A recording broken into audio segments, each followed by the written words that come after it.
네, 우리 순장님들 반갑습니다. 네, 3월 셋째 주 다락 모임 순장교육 시작하도록 하겠습니다. 기도하고 시작하겠습니다. 하나님 아버지, 은혜와 사랑을 감사합니다. 오늘도 이렇게 하나님 은혜 가운데 또 함께 다락에서 나눌 말씀들을 또 우리 순장님들과 나누게 하심을 감사합니다. 오늘도 저희들이 먼저 말씀 앞에 섭니다. 깨닫게 하시고 또 풍성한 은혜를 베풀어 주시옵소서. 감사하며 예수 그리스도의 이름으로 기도드리옵나이다. 아멘. 네, 오늘 이제 셋째 주 다락 모임 말씀의 제목은요, 예수님의 제자가 집중할 것입니다. 본문 말씀은 마가복음 9장 33절에서 41절 말씀이고요. 이 말씀은 3월 13일 목요일 큐티의 내용을 바탕으로 하고 있습니다. 그래서 다락 모임 하실 때 찬송가는요, 212장 우리 겸손히 주를 섬길 때 하시는 것들을 추천드리겠습니다. 그럼 먼저 말씀 함께 읽도록 하겠습니다. 마가복음 9장 33절에서 41절 같이 읽겠습니다. 가버나움에 이르러 집에 계실새 제자들에게 물으시되 너희가 길에서 서로 토론한 것이 무엇이냐 하시되 그들이 잠잠하니 이는 길에서 서로 누가 크냐 하고 쟁론하였음이라. 예수께서 앉으사 열두 제자를 불러서 이르시되 누구든지 첫째가 되고자 하면 뭇사람의 끝이 되며 뭇사람을 섬기는 자가 되어야 하리라 하시고 어린아이 하나를 데려다가 그들 가운데 세우시고 안으시며 제자들에게 이르시되 누구든지 내 이름으로 이런 어린아이 하나를 영접하면 곧 나를 영접함이요 누구든지 나를 영접하면 나를 영접함이 아니요 나를 보내신 이를 영접함이니라. 요한이 예수께 여짜오되 선생님 우리를 따르지 않는 어떤 자가 주의 이름으로 귀신을 내쫓는 것을 우리가 보고 우리를 따르지 아니하므로 금하였나이다. 예수께서 이르시되 금하지 말라. 내 이름을 의탁하여 능한 일을 행하고 즉시로 나를 비방할 자가 없느니라. 우리를 반대하지 않는 자는 우리를 위하는 자니라. 누구든지 너희가 그리스도에게 속한 자라 하여 물 한 그릇이라도 주면 내가 진실로 너희에게 이르노니 그가 결코 상을 잃지 아니하리라. 아멘. 네, 우리 마음의 문을 열며 함께 읽어보겠습니다. 중국 청나라의 천국 노인이 어린아이들에게 가르칠 만한 격언을 모아 편찬한 소아어보라는 책에는 높은 모자를 쓰기 좋아하면 스스로 올가미에 걸린다는 격언이 나옵니다. 높은 직위를 탐하며 권세 있는 채 하는 태도가 도리어 자신에게 위험이 돼 돌아온다는 뜻입니다. 이와 유사한 내용의 격언은 세계 곳곳에 있습니다. 어느 사회, 어느 문화에나 명확한 진리이지만 또 그만큼 많은 사람이 범하는 실책이라는 의미이기도 합니다. 예수님의 제자들도 이와 같은 오류를 범합니다. 예수님의 제자라면 권세를 따지기보다 무엇을 더 집중하는 사람이 되어야 하는지 본문을 통해 살펴봅시다. 네, 우리 소아어보에 보면 호고모자 자게어라. 호고모자 자게어라. 높은 모자를 쓰기 좋아하면 스스로 올가미에 걸린다. 사실 이런 교훈들은요. 성경에도 나타나 있죠. 잠언 16장 18절에 교만은 패망의 선봉이요 거만한 마음은 넘어짐의 앞잠이라. 또 마태복음 23장 12절에도요. 누구든지 높이는 자는 낮아지고. 저는 오늘 말씀을 묵상하면서 오늘 말씀의 주제를 어떻게 생각해야 할까 이렇게 고민하다가 이렇게 좀 정리해 보았습니다. 외적인 것을 집중하기보다는 본질에 집중하자. 이렇게 한 줄로 좀 정리해 보았는데요. 우리는 정말 이렇게 뭐 권세라든지 또 외적인 어떤 물질이라든지 성공이라든지 또 나와의 관계라든지 좀 이런 부분들을 참 이렇게 중요하게 여기는 것 같아요. 특히나 우리나라 사람들은요, 뭐 이렇게 학연지연이라 그러잖아요.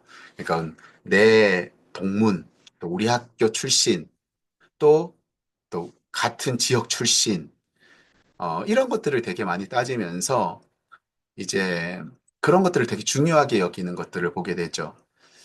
이런 모습은 뭐 세상에서뿐만 아니라 심지어 우리 교회들조차도 그런 모습을 보이거든요. 말로는 주님 안에서 하나다, 뭐 이렇게 이야기하고, 뭐 주님 안에서 우린 한 가족이다, 이렇게 이야기하지만, 여러분 교회들끼리도요, 얼마나 많은 경쟁을 합니까?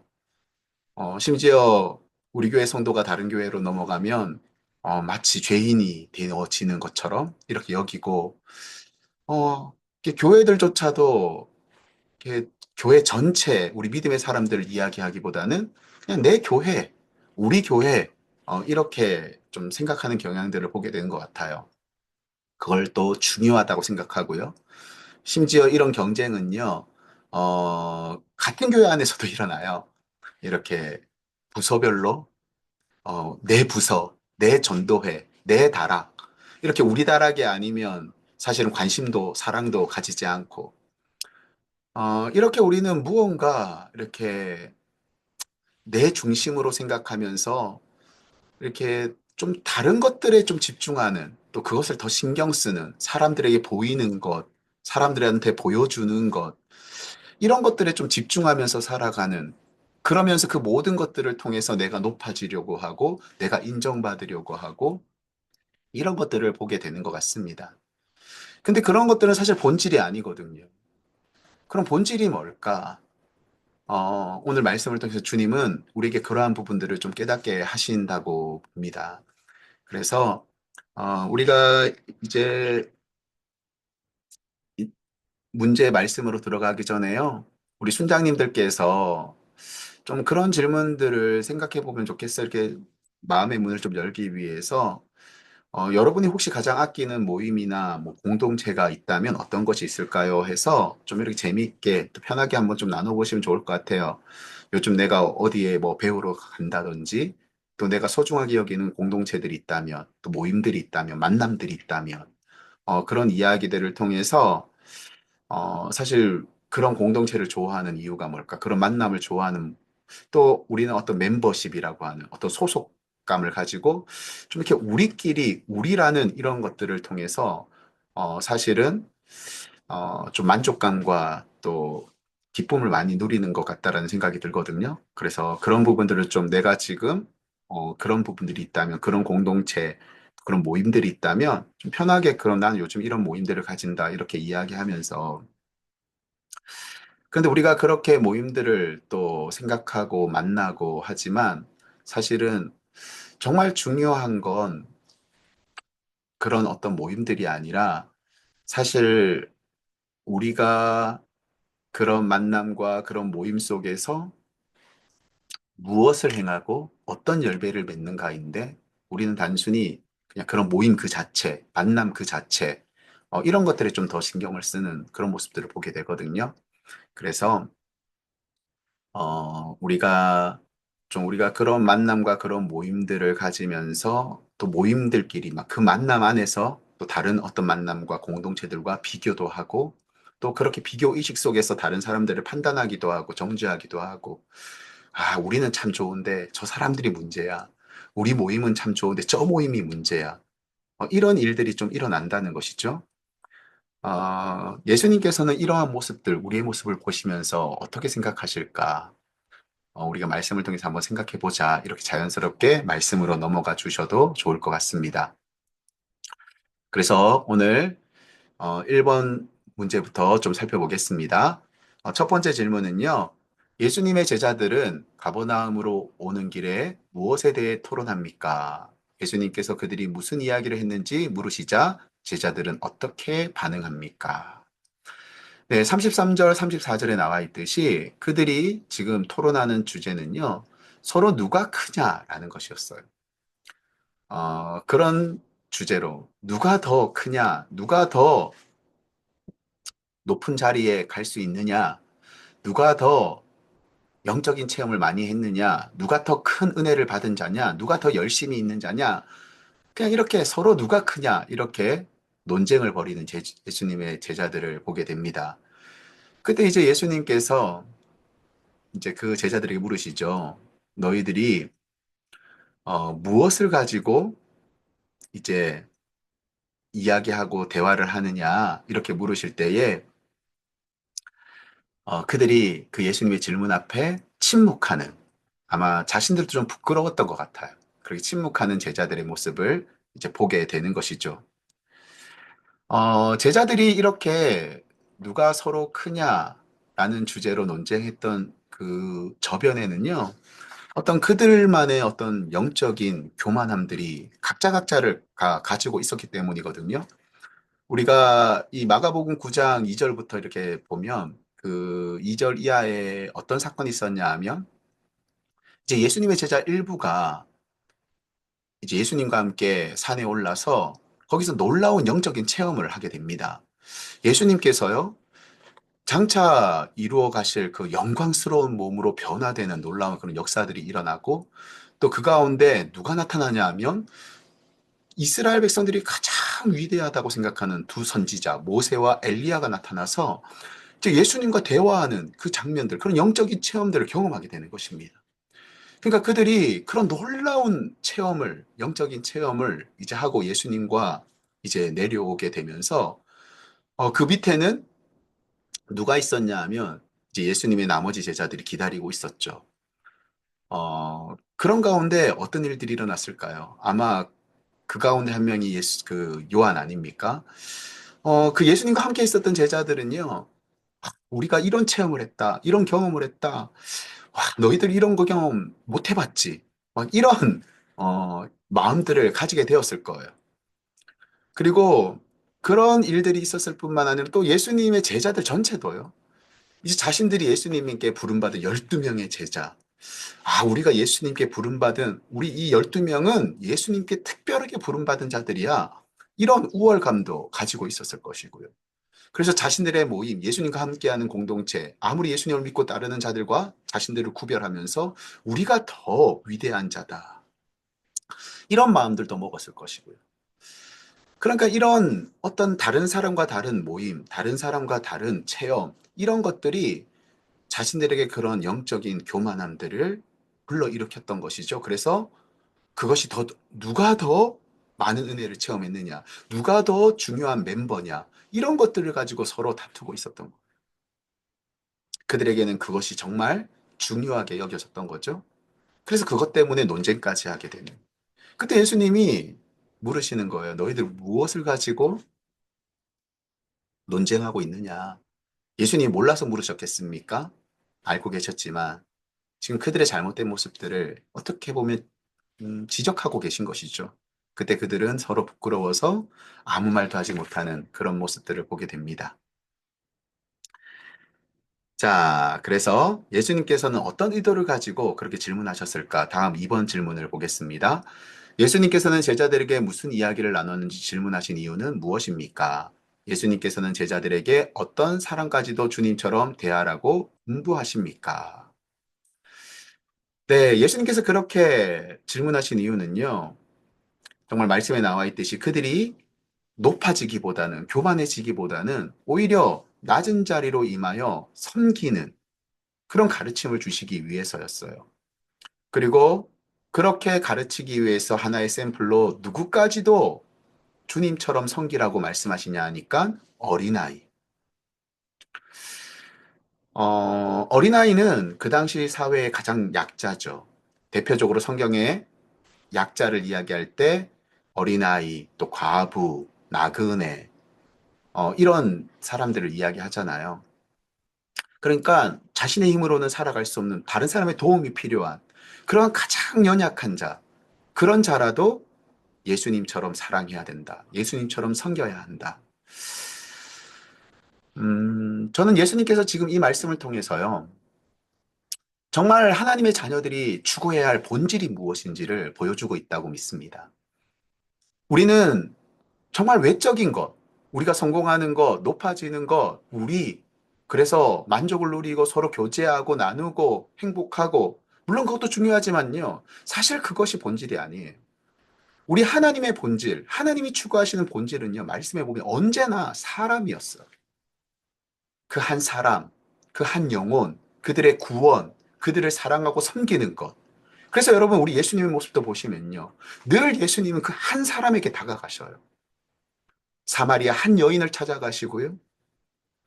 그렇게 병든 자, 아픈 자, 귀신 들린 자, 그렇게 한 사람 한 사람을 찾아가셔서 그들을 회복하시기를, 그들을 사랑하고 섬기는 예수님의 모습을 보게 되거든요.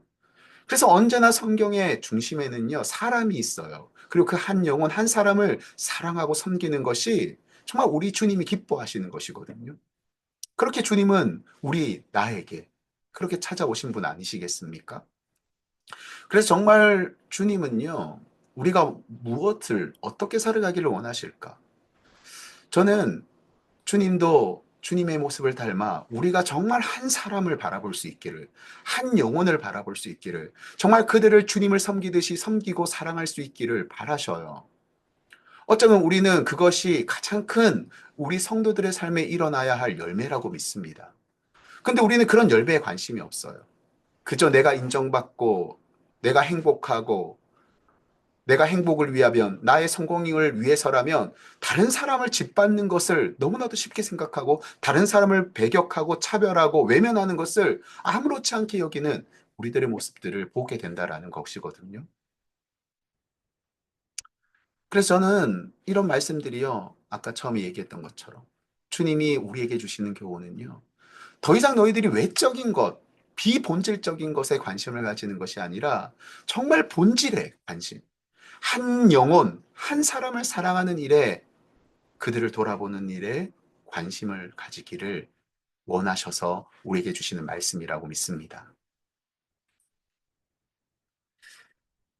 그래서 여러분, 그럼에도 불구하고요, 제자들은 그러한 사실들을 잘 깨닫지 못해요.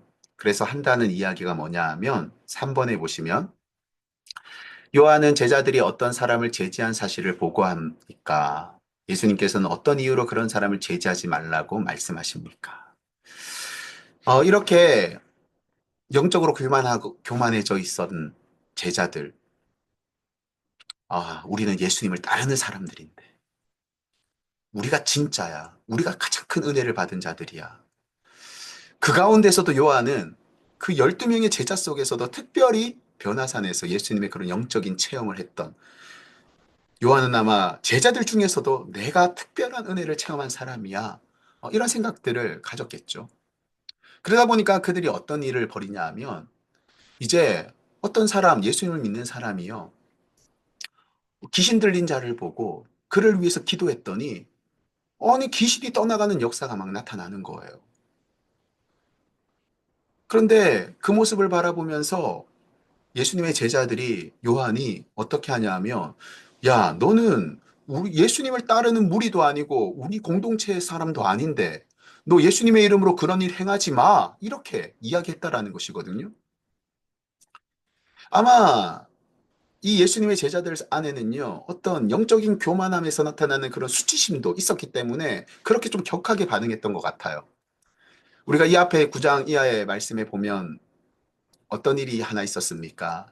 이제 예수님의 제자들은 변화단에서 그런 영적인 체험을 하고 내려오는 가운데 밑에 기다리고 있던 제자들에게 귀신 들린 아들을 둔 아버지가 찾아오잖아요. 그래서 예수님이 안 계시니까 제자들에게 고쳐달라고 당신들도 예수님의 제자들이니까 고칠 수 있지 않냐고 그렇게 고쳐달라고 부탁했는데 아무리 제자들이 기도해도 어떤 일이 귀신이 떠나가지 않는 거예요. 그 가운데 이제 예수님이 내려오시죠. 그리고 무슨 일이냐 했더니 아버지가 예수님께 다가가서 내 아들 좀 살려주십시오. 당신의 제자들에게 부탁해봤더니 아무 일도 일어나지 않습니다. 여러분 그 상황 속에서 제자들이 어떤 마음이었을까요? 아마 참 부끄러웠겠죠. 그런데 어떤 소식이 들린 거예요. 어떤 사람은 예수님의 이름으로 기도했더니 귀신이 떠나가는 일들이 막 벌어졌다고 하니까 이들이 그들을 찾아가가지고 그러지 마라. 그런 일 하지 마라. 금지했다는 거. 그래서 예수님께서 뭐라고 이야기하시면 아까 결국 그걸 금하지 말라. 이렇게 말씀하시죠. 결국 여러분, 예수님이 지금도 똑같은 말씀을 하시는 거예요. 제자들은요, 지금 우리 무리도 아닌데 왜 그런 일을 행하냐, 안 하냐. 여기에 관심이 있었어요. 그리고 자신들의 어떤 부끄러움과 또 자신들의 무리가 아닌데도 행한 것에 대한 분노하며 그 일에 막 신경을 써서 그걸 금했다, 금하지 않았다, 이런 일 가지고 막 이제 몸부림칠 때, 여러분 정말 그들이 바로 서 있었다면, 정상적인 모습이라면, 여러분 그런 일들이 일어났을 때 어떻게 반응했어야 되는 것이 정상적인 모습입니까? 오히려 기뻐해야죠. 아니, 귀신 들린 사람이 고침받은 역사가 그 한 사람을 바라보는 그들의 마음이 있었다면, 그 귀신 들려 고통받는 사람이 회복됐다는 거 아닙니까? 그러면 오히려 그것을 기뻐하고, 안도해야 하고, 감사해야 하고, 또 예수님의 이름으로 그런 일을 행한 사람이 있다면 격려해주고,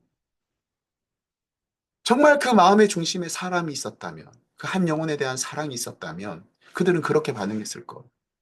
근데 그들은 그런 본질적인 것은 바라보지 못하고 비본질적인 외적인 것만, 크기만, 권세만, 자신들의 무리라는 그것에만 관심이 있다 보니까 이런 잘못된 행동들을 하게 되는 거예요.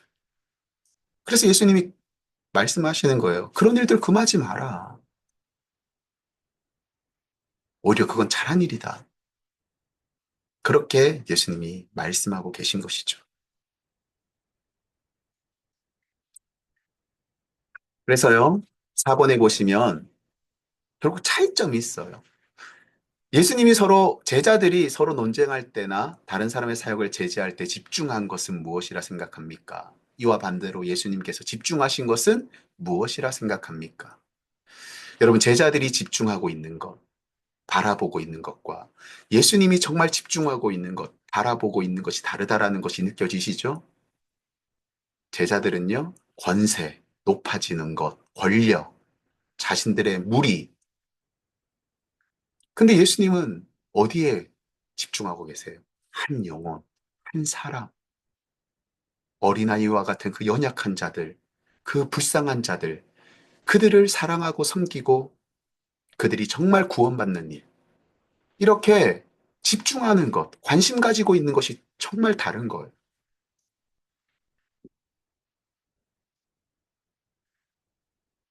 어, 이 질문들을 하면서요, 이제 우리 순장님들께서 다락원들에게 한번 질문해 보셔도 좋을 것 같습니다. 여러분들은 이런 제자들의 모습과 예수님의 모습, 제자들의 집중하는 모습과 예수님이 집중하는 모습을 바라보면서 무엇을 느끼는지를 한번 질문해 보시고 나눠 보시면 좋을 것 같아요. 아마 제자들의 모습을 바라보면서 우리들의 모습을 바라보게 될 것입니다. 우리들도요, 예수님을 믿고 따르는 하나님의 백성이라고 하면서도 세상 사람들과 별반 다르지 않는 정말 외적인 것에 너무나 많은 관심과 그것을 쫓아가는 모습들을 보게 되거든요. 그래서 성도임에도 불구하고, 신자임에도 불구하고, 아까도 말씀드렸듯이 교회와 교회가 분쟁을 하고 서로 커지기 위해서 싸우고 외적인 성장만을 추구하고 숫자가 많은 것이 좋다고 이야기하고 그것이 성공이다 이야기하고 그것이 부흥이다 이야기하고 한 사람을 정말 사랑하기보다는 내가 잘 먹고 잘 살기만을 추구하면서 살아가는 내가 높아지기 위해서 내가 인정받기 위해서 그래서 정말 왜 세상 사람들이 교회를 또 성도들을 손가락질 하겠습니까? 우리가 누구를 닮지 않았기 때문이겠어요? 예수님을 닮지 않았기 때문이죠. 정말 간디가 이야기했던 것처럼 나는 예수님을 너무나도 좋아한다. 그러나 교회는 좋아하지 않는다. 왜냐하면 그들은 예수님을 닮지 않았기 때문이다. 정말 우리는 예수님을 닮지 못한 것 같아요. 예수님의 제자들처럼 본질적인 것에 관심이 있는 것이 아니라 비본질적인 것에 너무나 관심이 많이 있기 때문이라고 생각합니다. 그래서 좀 그러한 부분들을 좀 나누어 보시면서요. 그래서 5번에 예수님께서는 제자들이 권위에 대해 따지기보다 섬김의 실천을 어떻게 할 것인지에 대해 따지기를 바라십니다. 이 말은 외적인 것에 관심 가지기보다는 비본질적인 것에 관심 가지기보다는 본질을 추구하며 살아가기를 원하신다라는 것이. 그렇다면 나는 권위를 따지는데 주어진 자원을 쓰기보다 실제로 섬기는 행동을 하는데 내 자원을 사용하고 있습니까? 한번 물어보세요. 나는 무엇을 추구하고 있는지, 내 관심은 어디에 있는지, 그렇게 정말 나는 예수님이 기뻐하신 뜻을 따라가기 위해 열심히 또 한 영혼, 한 사람들을 사랑하는 일에 열심히 하고 있는 분이 있다면 정말 그렇게 살아갈 수 있는 계기가 무엇인지 또 그렇게 살아감으로 얻었던 영적인 유익과 은혜는 무엇인지를 또 들어보시고 또 대부분의 사람들은 그러지 못하겠죠. 그런 사람들에게는 그럼 왜 우리가 그렇게 못 살아갈까요? 그렇게 살아가지 못하게 하는 이유가 무엇이라고 생각하십니까?를 물어서 그것들을 좀 깊이 나누고 그 속에서 이제 함께 좀 자신의 모습을 돌아보면 좋겠습니다. 그리고 마지막으로 6번에서 다른 제자를 섬기는 일, 어린아이와 같은 작은 자를 섬기는 일, 하나님의 뜻을 실행하는 일에 쓰임받기 위해 그럼 우리에게 어떤 결단이 있어야 하는지 아까 우리가 함께 느낌을 나누면서 아마 자신의 모습을 많이 돌아봤을 거예요. 그렇다면 이제는 그렇다면 느끼는 것만 끝나는 것이 아니라 이제 우리가 어떤 결단과 또 어떤 모습으로 살아가야 할지 이제 내가 그러기 위해서 무엇을 해야 할지를 좀 깊이 나눠보시면 좋을 것 같습니다. 정말 여러분, 우리가 주님의 모습을 닮아갔고 주님처럼 정말 연약한 자, 어린아이, 내 주위에 있는 아파하는 성도, 내 가족, 내 이웃들, 주변에 우리나라에 있는 모든 그렇게 우리가 정말 사랑하며 한 사람이 주님께로 돌아오기를 기도하고 또 그 한 사람을 그 사람의 아픔과 어려움들을 헤아리고 이런 일들을 행하기 위해서 어떻게 해야 될까요? 가장 먼저는 저는 주님의 그 사랑을 먼저 깨달아야 한다라고 믿습니다. 주님이 나에게 그렇게 하셨듯이 나와 같은 더럽고 추악한 죄인을 찾아오셔서 나를 하나님의 자녀 삼아 주신 것, 나를 하나님의 백성 삼아 주신 것, 그 은혜를 깨달아야 우리도 그렇게 살아갈 수 있지 않겠습니까? 그러기 위해서 뭐 복음서를 다시 한번 읽어보고 나를 위해 십자가에 달리신 예수님의 그 모습들을 다시 한번 말씀을 통해서 살펴보고 또 우리가 나의 힘으로 그렇게 살아갈 수 없기 때문에 성령님을 의지해서 기도도 해보고 우리가 작은 일에서부터 실천해보고 내 가까이에 있는 자녀, 가족, 남편 그래서 우리가 해야 될 일들이 참 많이 있거든요. 그래서 그런 것들을 좀 나누면서 우리가 어떻게 살아가야 할지를 그렇게 좀 풍성하게 나누시고 그런 것들을 할 수 있도록 여러분들 그것을 기도의 제목 삼으시면 좋을 것 같아요. 네, 그래서 우리 삶의 열매를 거두며 마지막으로 읽고 기도하겠습니다. 그리스도인의 삶은 회복을 향한 여정입니다. 우리는 여러모로 왜곡되고 결핍된 세상에서 끊임없이 회복을 갈망합니다. 이러한 상황 속에서 예수님께서 귀가 들리지 않고 말 더듬는 자에게 베푸신 회복의 은혜는 큰 위로가 됩니다. 현대 사회는 온갖 소음으로 가득해 영적 귀가 먹기 쉽습니다. 급변하는 세상 속에서 수많은 정보가 우리를 둘러싸고 있기 때문입니다. 이러한 시대에 예수님의 제자들은 그분께서 베푸시는 전인적 회복의 은혜를 누리며 영적인 귀를 열고 민감하게 살아야 합니다. 그러므로 우리 삶에도 친히 에바다라고 명령하시는 예수님을 신뢰하며 그분께서 베푸시는 전인적 회복의 은혜를 누리고 영적 귀를 열어 민감하게 살아가는 예수님의 제자가 되기를 바랍니다. 네, 정말 예수님께서 우리를 찾아오셔서요. 우리에게 놀라운 구원과 은혜를 베풀어 주셨습니다. 그런데 때때로 우리가 세상의 환경 속에서 다시 우리의 눈이 멀고 우리의 마음이 닫혀가는 것 같아요. 이번 다락 모임을 통해서 이제 다시 닫혀있던 우리의 영적인 눈과 귀가 열려 이제 정말 본질을 추구하는 삶, 주님이 가장 기뻐하시는 한 영혼의 구원, 그 연약한 자들을 주님처럼 사랑하는 그 섬김, 아름다운 열매들이 우리 안에 풍성하게 일어날 수 있도록 그렇게 우리가 살아갈 수 있기를 소망합니다. 기도하겠습니다. 하나님 감사합니다. 오늘도 말씀의 은혜를 나누게 하시고 우리의 모습을 돌아보게 하시는 주님, 정말 우리가 주님을 닮아가길 원합니다. 주님께서 원하시는 가장 본질적인 한 영혼, 그 영혼의 구원과 그 영혼을 사랑하는 일에 우리가 관심을 가지고 우리 주변에 정말 연약한 자들, 소외된 자들, 사랑해야 할 내 가족과 이웃들을 돌아볼 수 있는 주님의 자녀 되게 하여 주시옵소서. 정말 우리의 도움이 필요한 곳이라면 우리가 주님을 섬기듯 그들에게 다가갈 수 있도록 용서하지 못한 자, 사랑하지 못한 자들을 용서하고 사랑할 수 있는 우리의 삶이 될 수 있도록 우리를 새롭게 하여 주시고 인도하여 주시옵소서.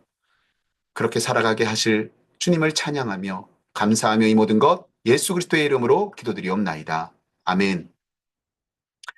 네, 수고하셨습니다. 이번 한 주도 승리하시고 다른 모임 가운데 풍성한 은혜 있기를 기도하겠습니다. 감사합니다.